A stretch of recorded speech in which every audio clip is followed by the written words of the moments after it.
Assalamualaikum. Perkenalkan, kami dari kelompok 3 akan mempresentasikan mengenai siklus Carnot. Perkenalkan terlebih dahulu anggota-anggota kelompok 3, yaitu ada Afrulita Harahap, Eni Panggabean, ada Miriam Margareta, Mejita Pratiwi saya sendiri, Rahelita Nenggolan, dan Yuni Simbolon.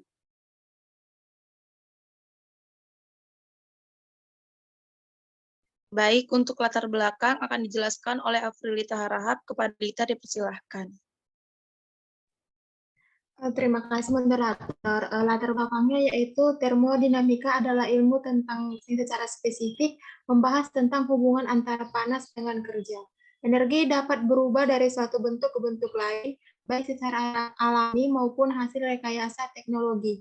Selain itu, yang ada di dalam semesta bersifat kekal, tidak dapat dibangkitkan atau dihilangkan. Yang terjadi adalah perubahan panas dari satu bentuk menjadi bentuk lain, tanpa ada pengurangan atau penambahan. Hal ini erat hubungannya dengan dasar termodinamika. Dengan berkembangnya ilmu, pengetahuan, dan teknologi, maka prinsip alamiah dalam berbagai proses termodinamika direkayasa menjadi berbagai bentuk mekanisme untuk membantu manusia dalam menjalankan kegiatannya.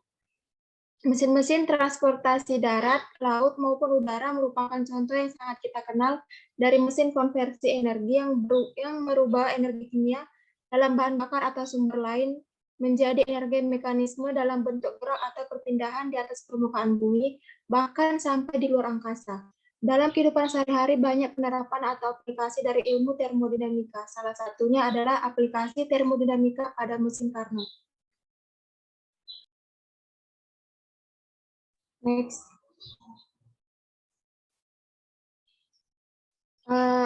Adapun rumusan masalahnya yaitu sesuai dengan latar belakang di atas, yang menjadi rumusan masalah adalah bagaimana sejarah penemuan-penemuan dan konsep fisika atau fisika klasik yang dirumuskan oleh Nicholas Leonard Sadi Carnot, termasuk juga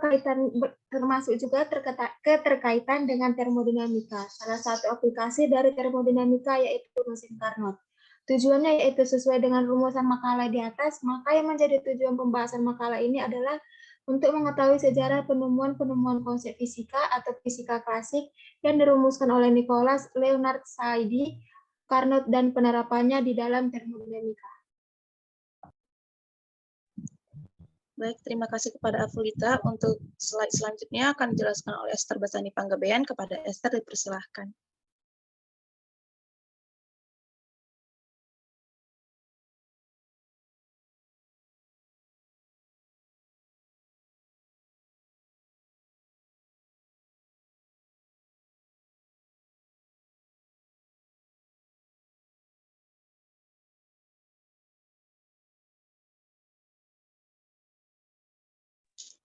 Baik, mungkin jaringan Esther lagi terkendala. Kepada Friska dipersilahkan untuk membaca slide ini.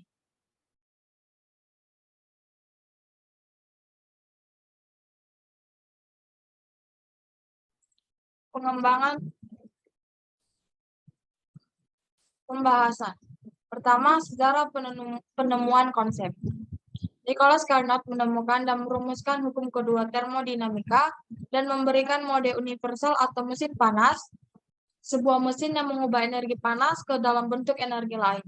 Misalnya energi kinetik, sekarang bernama siklus Carnot, atau bisa disebut mesin Carnot.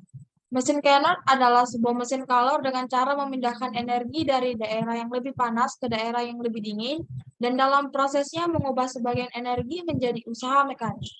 Penemuan ini berawal dari ketertarikan dari Nicholas Carnot dengan mesin uap pada saat menengok ayahnya pada tahun 1821 di Magdeburg. Adiknya Hippoteli Carnot tinggal bersama ayah. Pertemuan ayah dan anak ini selain melepas rindu juga banyak berdiskusi tentang mesin uap.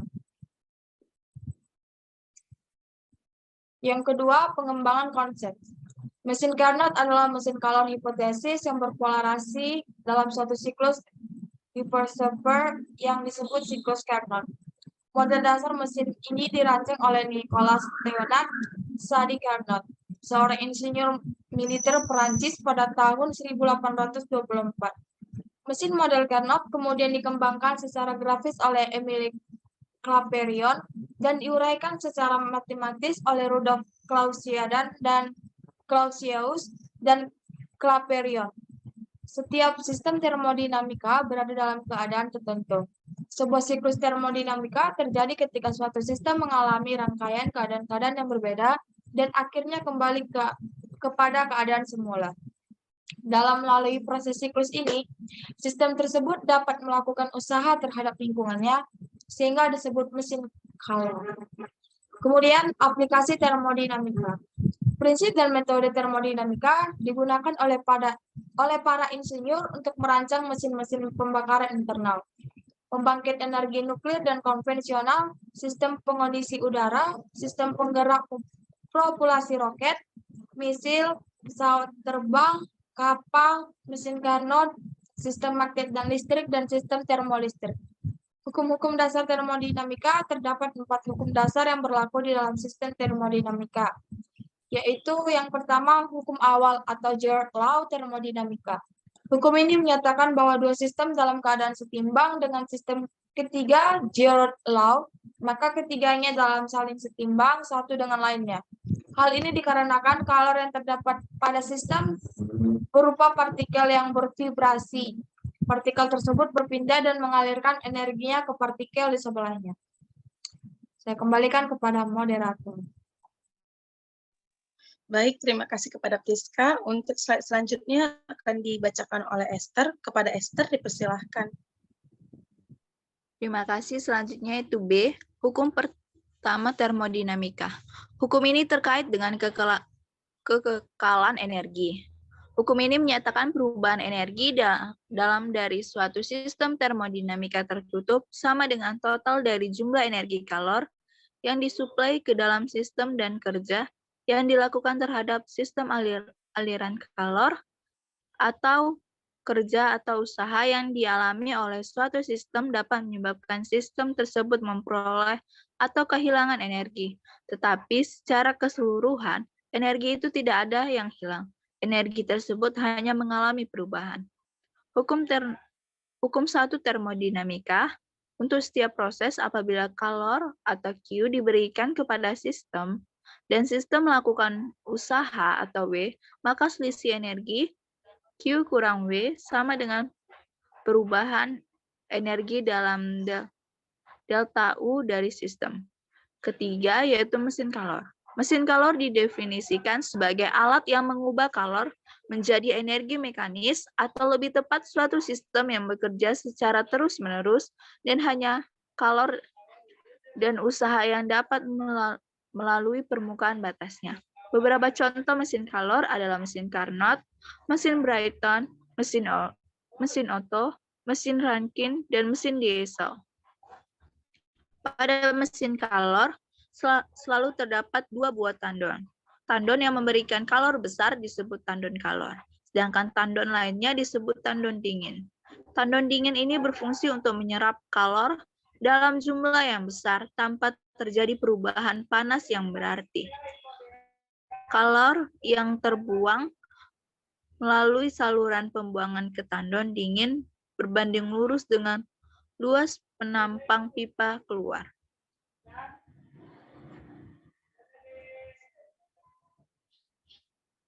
Selanjutnya,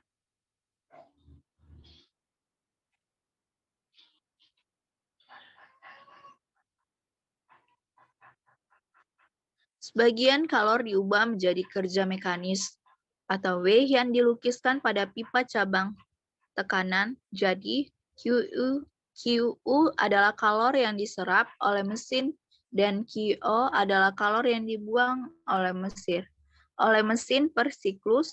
Kalor neto yang diserap adalah Q sama dengan QP kurang QD. Keempat yaitu siklus Carnot.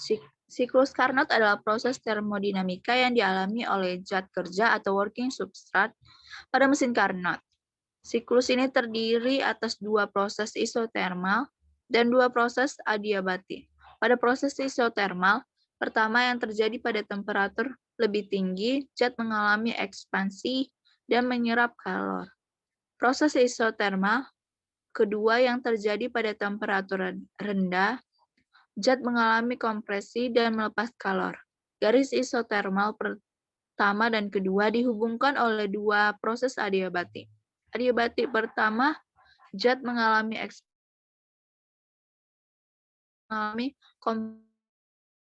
Carnot sebagai berikut. Proses thermal reversible di mana working substrate berkurang temperatur proses isotermal pertama pada siklus Carnot ini terjadi pada temperatur tinggi. Zat akan mengalami ekspansi dan penyerapan kalor. Saya kembalikan pada moderator. Baik, terima kasih kepada Esther. Selanjutnya akan dibacakan oleh Rahelita Nainggolan. Kepada Rahelita dipersilahkan.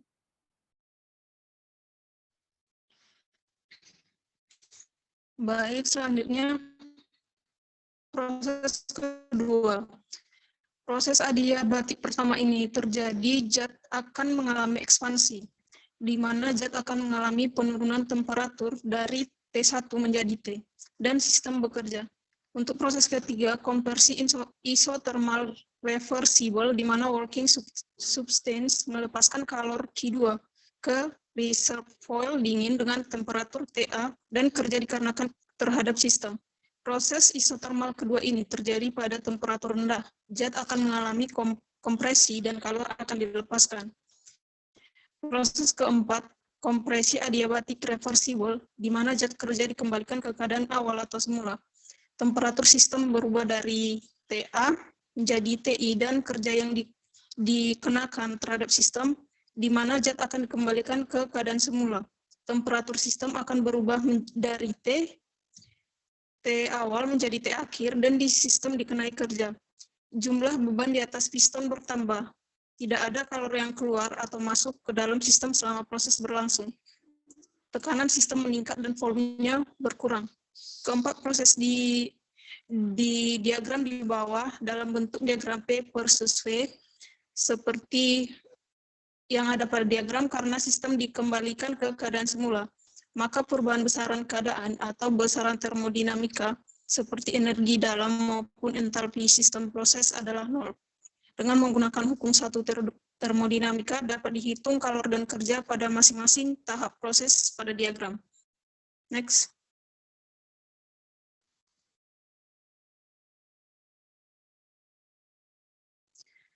Proses ekspansi isothermal reversible dengan rumus W1 sama dengan min Q1 sama dengan min N RT logaritma natural V2 per V1. Keterangannya, N jumlah mol zat, R tetapan umum gas 8,31 Joule mol Kelvin, T suhu Kelvin, V volume awal dalam liter, dan V2 volume akhir dalam liter. Proses ekspansi adiabatik reversible. Pada proses adiabatik, Q sama dengan 0, sehingga W sama dengan CV dikali T2 dikurang T1, di mana T1 lebih besar dari T2, dengan keterangan CV merupakan kapasitas kalor atau dalam Joule per Kelvin, T1 suhu awal, T2 suhu akhir dalam satuan Kelvin. Proses kompresi isothermal reversible dengan menggunakan penjelasan yang mirip dengan proses ekspansi isothermal reversible, maka diperoleh kerja pada proses ini adalah W3 sama dengan min Q2 sama dengan min RT dan V4 per V3, di mana V3 lebih besar dari V4. Saya kembalikan kepada moderator.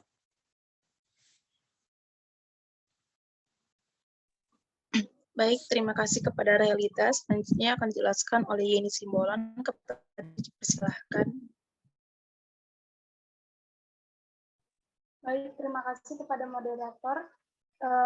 Proses kompresi isothermal reversible.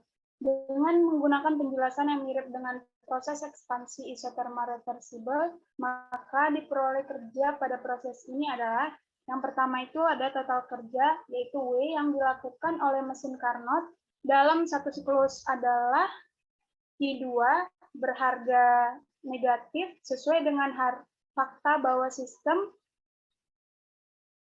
Dengan demikian, kerja yang dilakukan oleh mesin adalah selisih antara kalor yang diserap, yaitu Q1 dengan kalor yang dilepaskan, yaitu Q2.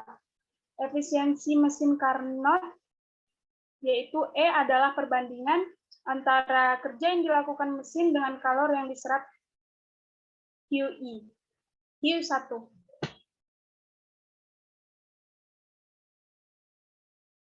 Sejumlah kalor Q1 diserap oleh reservoir kalor yang temperaturnya yaitu T1.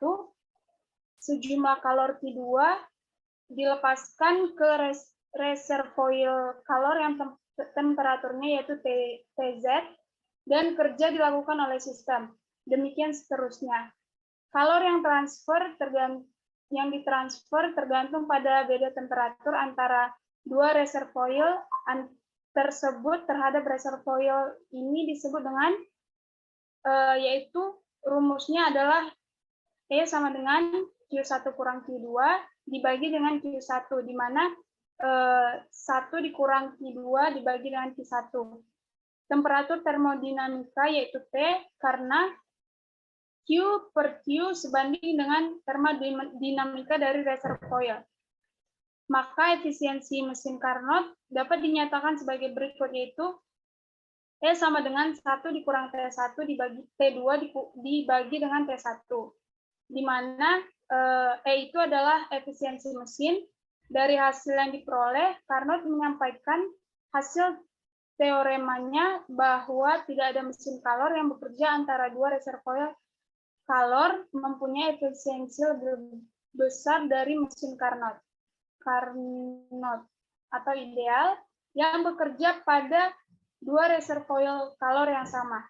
Teorema di atas menunjukkan bahwa mesin kalor yang irreversible mempunyai efisiensi lebih rendah dari mesin yang reversible.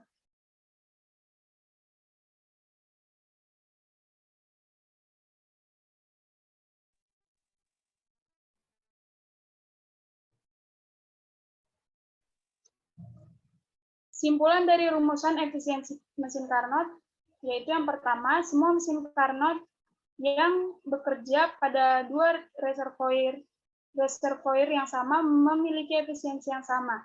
Yang kedua, efisiensi mesin kalor tidak tergantung pada jenis material atau working substance yang digunakan. Yang ketiga, temperatur termodinamika tidak tergantung pada jenis material atau working substance. Yang kelima, ada aplikasi konsep. Temuan dari hasil pemikiran Carnot diaplikasikan dalam berbagai bidang yang kemudian digunakan secara luas sampai saat ini. Di antaranya yaitu pesawat pendingin, misalnya kulkas, air conditioner atau AC, yang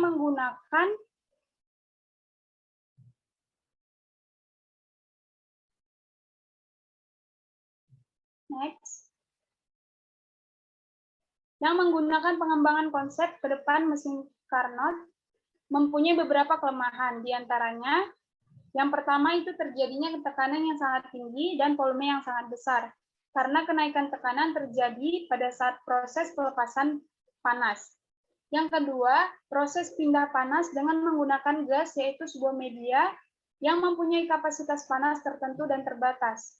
Dari kelemahan mesin Carnot tersebut, dapat diharapkan ada ilmuwan fisika yang menyempurnakan kekurangan pada mesin Carnot menjadi lebih baik lagi.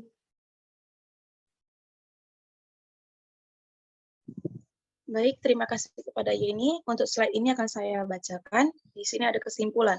Dari pembahasan makalah di atas, dapat disimpulkan bahwa Nicholas Sadi Carnot menemukan dan merumuskan hukum kedua termodinamika dan memberikan model universal atas mesin panas. Sebuah mesin yang mengubah energi panas ke dalam bentuk energi lain, misalnya energi kinetik, atau sekarang bernama siklus Carnot, atau disebut mesin Carnot. Maka dapat diambil kesimpulan efisiensi mesin Carnot dapat ditingkatkan dengan menaikkan temperatur saat reservoir bertemperatur tinggi atau menurunkan temperatur saat reservoir bertemperatur rendah. Oke. Baik, mungkin sekian saja yang dapat kami sampaikan. Apabila ada kesalahan kata, mohon dimaafkan. Wabillahi taufiq wal hidayah. Wassalamualaikum warahmatullahi wabarakatuh.